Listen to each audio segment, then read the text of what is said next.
you've been busy. You're a total polymath. Like you're up to so Mm. much. And how do you balance those things out? But that's I listened to the Rich Roll podcast of yours, so I don't want to like go over like everything you already did there. But Hmm. I am interested in why you're such a shit starter and a rabble rouser. Like Hmm. where that came from, because whenever there's a tip of the spear issue, it seems like you're there, right? Like Yeah, you can't quite stay out of it, which I love. I mean, like it's true. I mean, Stanford, men's and women's issues, right? Like of teams being equal. Then you go to Nike and you're like, nope, this isn't fair either. I'm messing. I'm gonna that's put my right. foot in this Yeah, after Nike, and you're like, what the hell? Picky bars, coaching, you're blowing that up. So it's like a wedge every single time, and it always needs to be done. It's a beautiful thing. I'm just curious where it came from. I think it's just, I grew up working class. I didn't grow up, I mean, I had some privileges for sure in my life, but I didn't have a lot of the ones that people I went to college had. And I don't know, I think I grew up with, especially my dad, being a person that tended to point out how the system's messed up, how it only works for some people or doesn't work for everyone equally. And so I never had the illusion that the way things were was like, finished, put a bow around it, bing, It's done.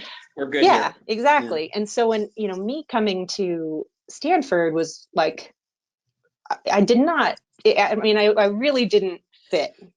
And there were other Yeah. people like me, for sure, that came from working class families, for sure, and people that came from way rougher backgrounds than I did. But, I came in there and it was almost like I really had to kind of like figure out who I was in that place. And do you just assimilate and kind of forget where you came from and who you are and just feel lucky to be there? Or do you, keep one eye on who isn't getting this and how even at those levels, not everything is fair. Mm. And I think that unless you keep noticing and say something, things just keep going as they are. And they're, they're not balanced really. So Right. I don't look at it as like being an asshole, though I am sometimes.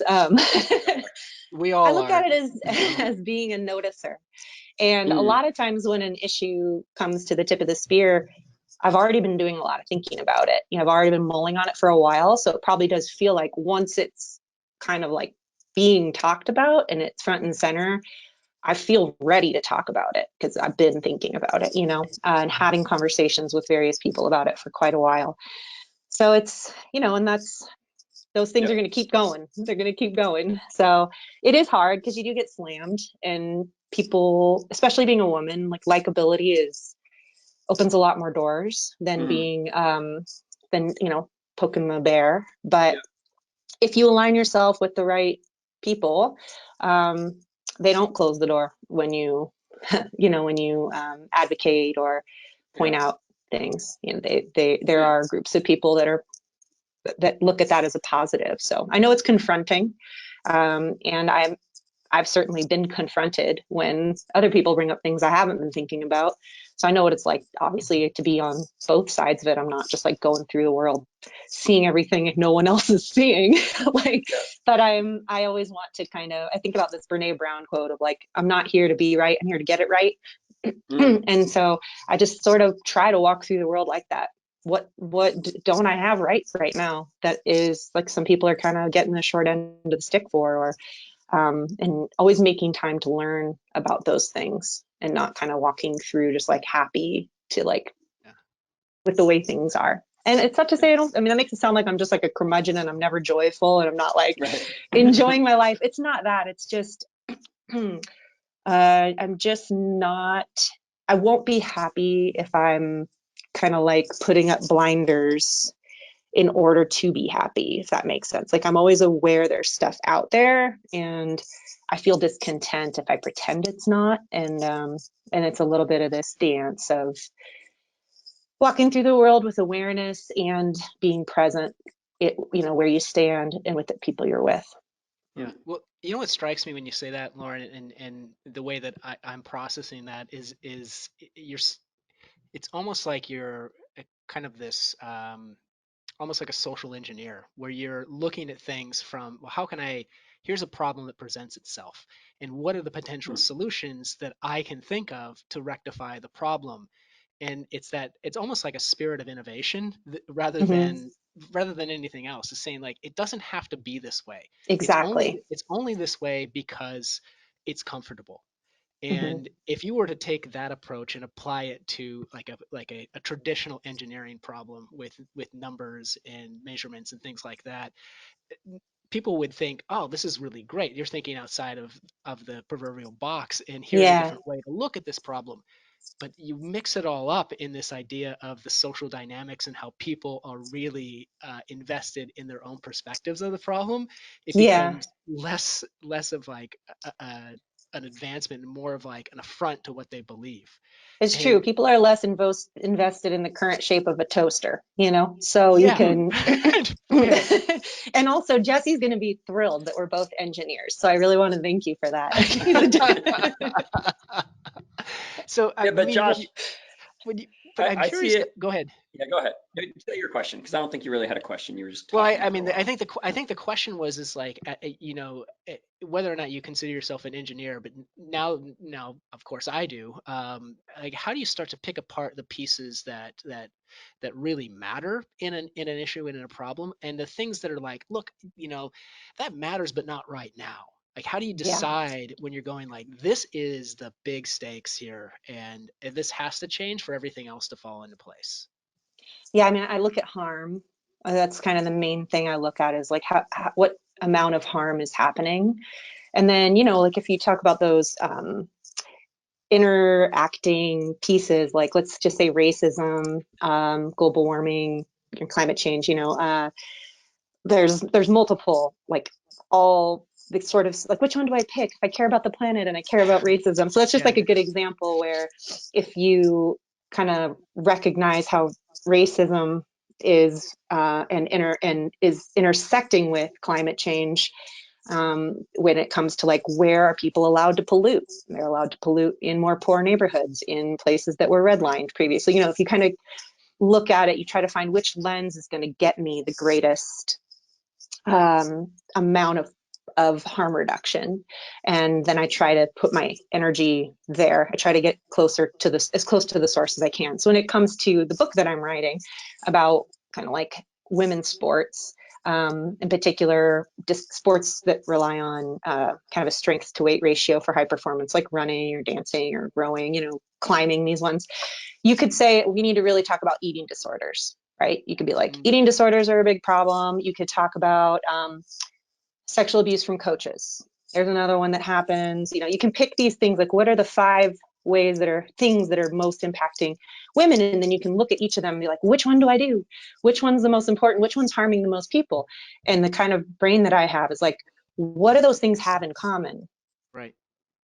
What environment allows those 5 things to thrive and continue and carry on? Yeah, Because the people that are picking away at one at a time are super important because they're doing that groundwork like right now, but there's going to be like a never ending stream of Mm, people coming through that, unless there's also people kind of whose brains are oriented towards figuring out what right, they have in common. So yeah. that's kind of where I live, unfortunately, sometimes because it's exhausting.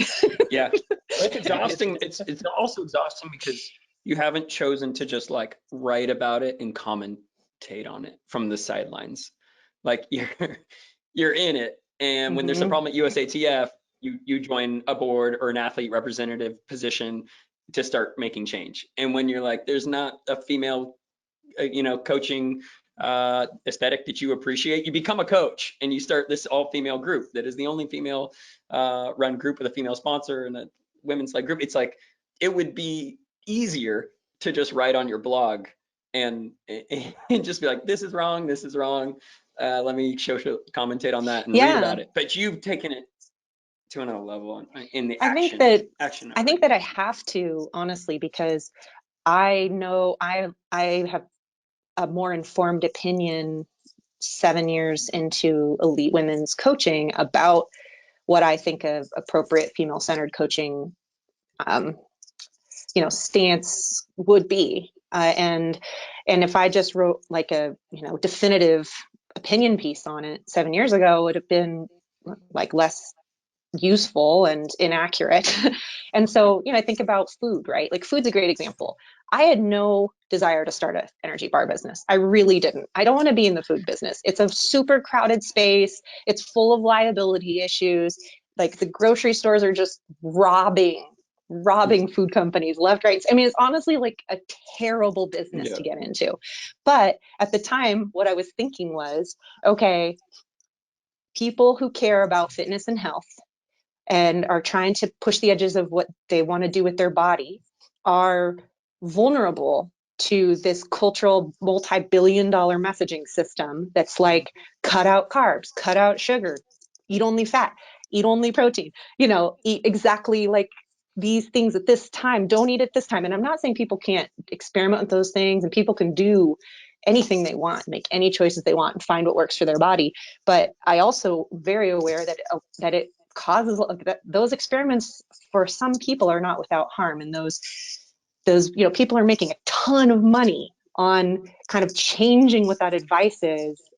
Oops, I have 100 products ready for you now that I've like changed the advice of what you should eat. I'm ready for you. And I've seen the suffering, and I've lived the suffering of the cage you can build around yourself with food rules and obsession over these things. And it's like it's a huge zap of human potential. It really is. You can't get that brain space back unless you can recover and heal. And so I was like, well, the food idea was a way to kind of like learn more about that. What do people need to hear to feel more confident in like logical, more balanced choices? How can you message it that's effective? And I directly see, well, what creates people's enthusiasm about this? In our coexist campaign, where we have like the word coexist, kind of like that, the one with all the different religious symbols we did with different types of food, including like an ice cream cone and a cashew and an avocado and a pretzel. That's or cool. Whatever it is. And just the spirit of it was just like, it's food. Yeah. Like let's balance. Not get caught up in good food, bad food. Food doesn't have morals. There are better choices for your objective at certain times, but there really is harm to this good food, bad food mentality in these extremes. Like people are harmed. So we just need to be aware of it. And so yeah, that's a 10-year long project of learning more about food. I also blame the Frostein's diet for you having to get into food. You basically just had to create a bar that she could eat. I did. I started with a bar that Jessie could eat. Oh, okay. And then it ended up working for someone with celiac. Yeah. And then because she had a much stricter, like she's celiac and Jessie isn't, he just kind of, if he overdoes it on gluten and dairy, he has problems. So he just wanted to have like something with variety that he could have consistently. But when she came in really early and it worked for her, she held us to a higher standard than I would have held myself to otherwise, just to like really keep it working for celiac people.